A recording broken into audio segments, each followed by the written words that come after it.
André Praune, bonjour. Alors, le titre de votre livre, Les chemins de l'écommunisme, sonne un peu étrange. Qu'entendez-vous par là? Le concept d'écommunisme fait suite à toute une série de recherches engagées, voilà près de 15 ans, et qui s'inscrivent dans une analyse globale des rapports sociaux et des relations humaines au cours de l'histoire. Ces recherches ont fait l'objet de 6 ouvrages rassemblés sous le titre général Capitalisme et Révolution. C'est en 2012 que j'ai publié pour la première fois le concept d'écommunisme. L'Harmattan avait même refusé que ne figurât ce néologisme sur la couverture d'un livre. Depuis, ce concept a fait son chemin. Il est même repris par le Parti communiste et certains philosophes. Pour faire court, de quoi s'agit-il?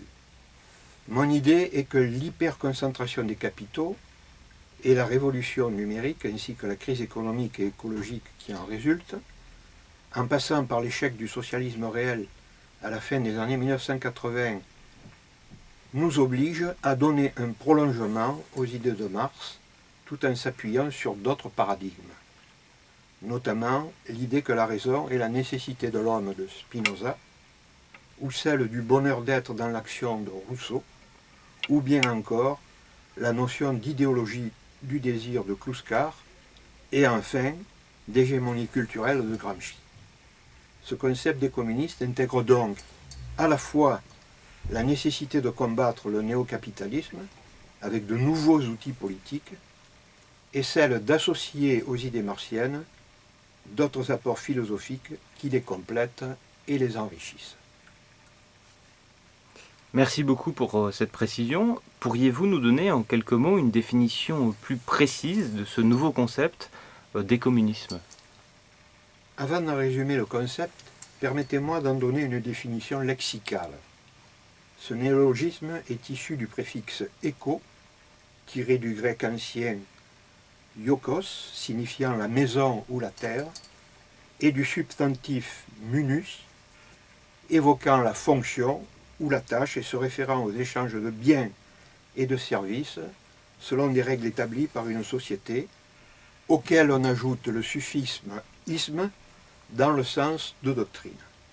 En clair, l'écommunisme n'est autre que la gestion collective des biens et des services dans le respect de l'environnement naturel, en tant que moyen de franchissement progressif et pacifique de la sortie du système capitaliste, c'est-à-dire à partir de diverses étapes, d'où notre idée de transition écommuniste, susceptible de nous conduire vers l'émancipation humaine. Alors, votre ouvrage est présenté en deux parties. La première, le capitalisme n'a-t-il pas déjà gagné la partie? Point d'interrogation. Et la seconde, pour que refleurisse le printemps de l'idéal communiste. Pourriez-vous nous expliquer quel est le sens, selon vous, de cette présentation? Avant de réfléchir à la question du comment serait-il possible de faire refleurir l'idéal communiste, il nous a semblé nécessaire de ne pas l'enfermer sous l'angle essentiellement utopique ou philosophique, mais de l'inscrire dans la réalité du monde tel qu'il est, et non tel qu'on voudrait qu'il soit. Or, ce monde tel qu'il est s'est transformé et se transforme à une vitesse incroyable, ce qui nous a conduit dans un ouvrage antérieur à utiliser le qualificatif de marché-monde, puis celui de fascisant capital cognitif, c'est dire combien les choses vont vite.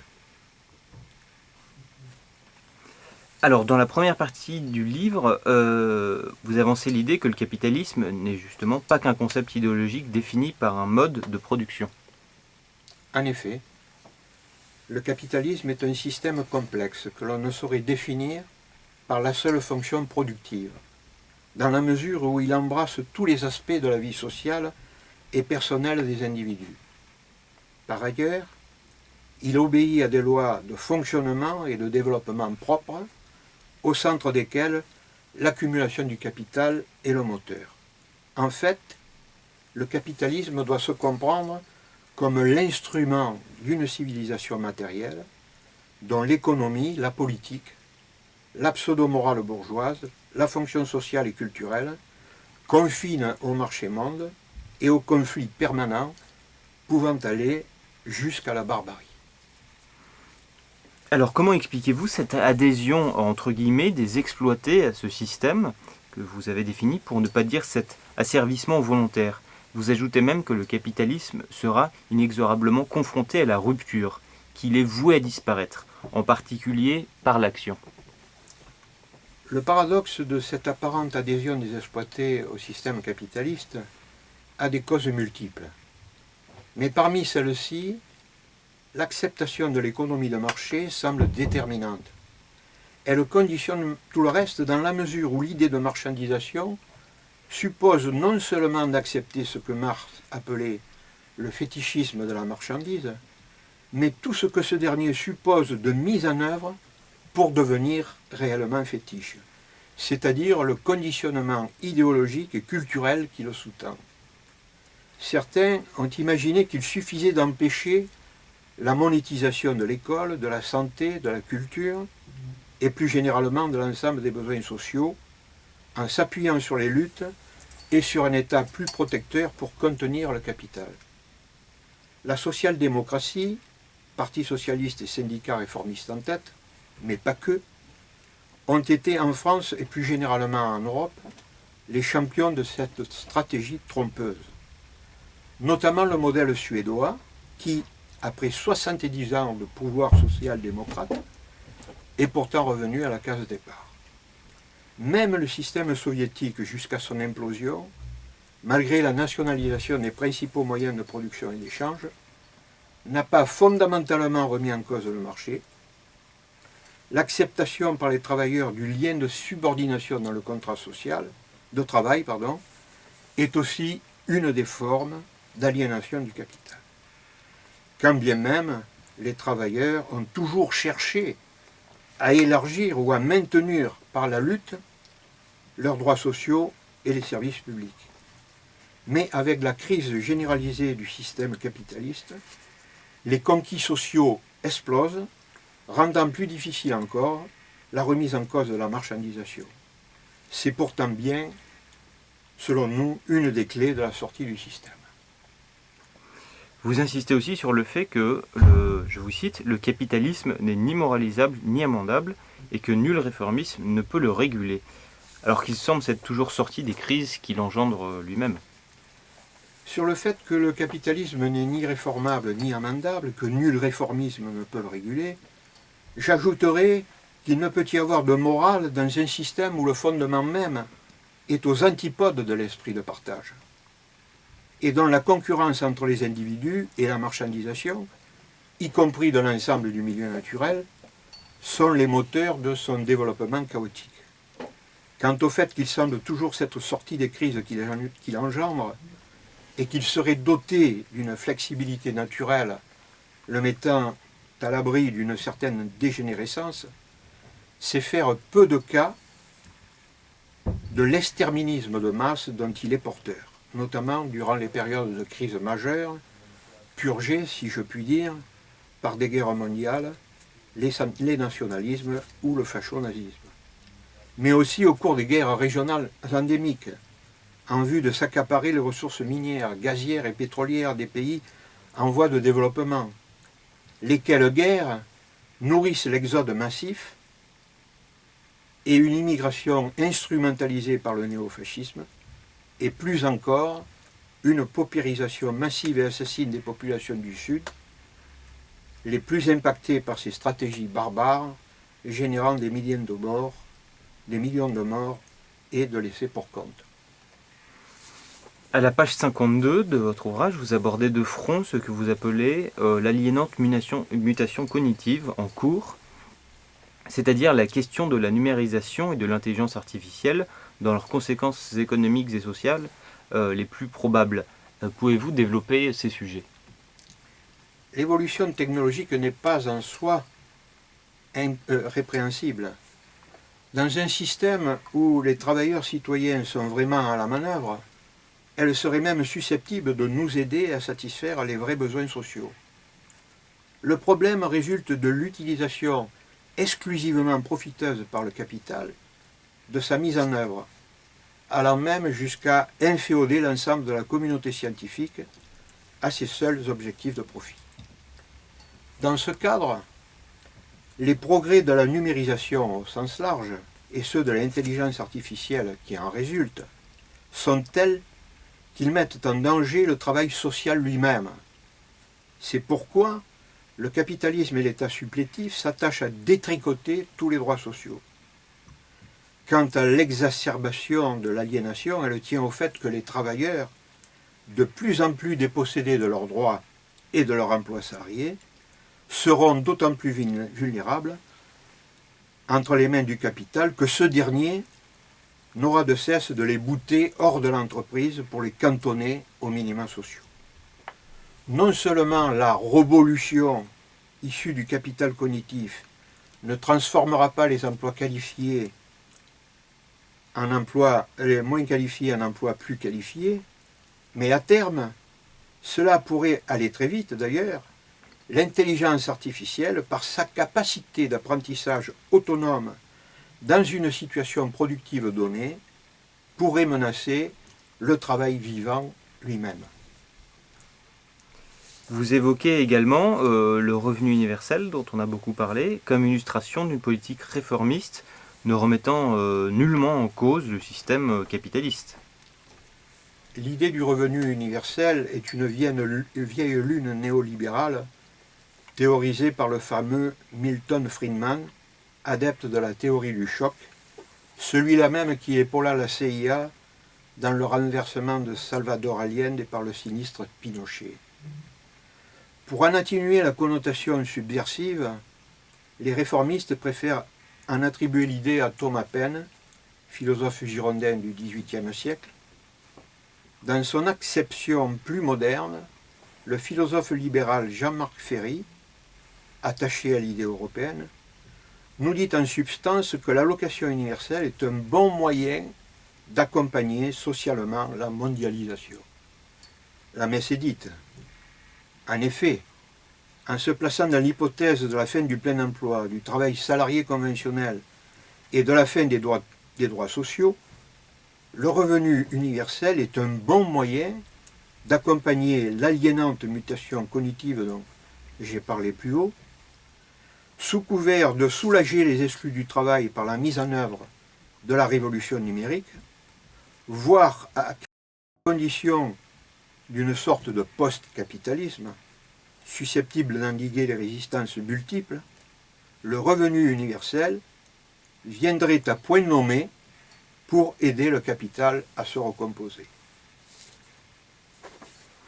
Alors pour conclure la première partie, vous interrogez les partis de gauche compromis par les vieux appareils empêtrés dans le mythe réformiste de la régulation keynésienne et l'illusoire meilleur partage des richesses. Qu'entendez-vous par là ? La notion de parti de gauche n'avait de sens qu'en lui assignant une fonction de transformation profonde de la société, passant d'un système capitaliste à un système socialiste, plus démocratique pour les uns et plus étatique pour les autres. Mais nous n'en sommes plus là. La social-démocratie a abandonné définitivement toute idée de socialisme, même démocratique. Quant aux partis qui se réclament du communisme, s'ils continuent pour les uns à se référer aux idées de Marx, ce n'est, semble-t-il, plus dans la perspective d'une réelle sortie du capitalisme. Quant aux autres, ils continuent à s'accrocher au verticalisme du marxisme-léninisme de notre temps. Le mythe réformiste de la régulation keynésienne, s'il a permis à certains moments d'intercrise du système capitaliste de relancer provisoirement l'activité économique par une politique volontariste, en particulier à partir des grands travaux, n'est pas vraiment opérationnel dans une situation de crise chronique de surproduction telle celle que nous connaissons aujourd'hui. Il en va de même du meilleur partage des richesses qui ne fait que réclamer au capital ce qu'il ne pourra jamais concéder compte tenu de la nature même de sa contrainte accumulative. C'est pourquoi nous devons agir sur tous les ressorts qui mettent réellement en difficulté le capital. Par exemple, la mise en œuvre de réelles solidarités entre les travailleurs citoyens dans toute la sphère sociale, culturelle, productive et environnementale, afin de limiter au maximum le processus de marchandisation absolue dans lequel le capital exploite et aliène les travailleurs. Alors cela me permet justement de faire la transition avec la deuxième partie de votre livre, pour que refleurisse le printemps de l'idéal communiste. N'est-ce pas utopique de penser cela? L'utopie n'est pas un problème en soi, bien au contraire. Elle est au cœur de toute l'aventure humaine et favorise notre prise de conscience réflexive. En fait, notre idée est relativement simple. Nous pensons qu'en exerçant notre esprit doué de raison à l'action du partage et du non-profit, nos affects deviendront plus positifs, en ce sens qu'ils seront plus conformes à notre vraie nature. Pour ce faire, l'axe de nos actions devrait concerner prioritairement les questions touchant aux besoins fondamentaux des hommes et des femmes, tels la santé, l'activité et la créativité au sens large, l'accès à la connaissance, la culture, l'art et le maintien dans un environnement sain. Tout cela, non seulement dans le but de défendre et d'améliorer l'existant, mais de transformer les bases étatiques et capitalistiques elles-mêmes, notamment par la création de réseaux coopératifs entre les travailleurs citoyens en dehors de tout objectif de profit. Cette pratique fraternelle et collective d'une action par laquelle chacun compte pour un, il y a fort à craindre, comme nous pouvons l'observer à travers le monde, que le peuple soit dessaisi de façon permanente de la construction d'un vrai changement de société. À quoi bon s'en remettre au changement politique par en haut, porté par un leader charismatique, puisqu'il n'est quasiment pas d'exemple de non-trahison du peuple par ce dernier. L'acte authentique de libération révolutionnaire dépasse donc le moment où, le plus souvent obligé de recourir à un chef ou à la force armée, le peuple parvient, parfois au prix du sang, à sortir provisoirement du système ou à l'aménager. Il prend sa pleine dimension quand enfin acteur d'une expérience collective quotidienne et pacifique, l'individu devient la singularité de l'épanouissement de l'autre, c'est-à-dire quand, grâce à la participation de tous, il devient citoyen révolutionnaire accompli. Libéré du profit, égal et différent, apprenti du partage, telle doit être sa devise. Pour y parvenir, nous devons mettre en œuvre toute une série d'actions, en particulier avec la jeunesse. Par exemple, tenter de surmonter les blocages qui empêchent ces initiatives. Parmi ces blocages, il en est un qui est déterminant.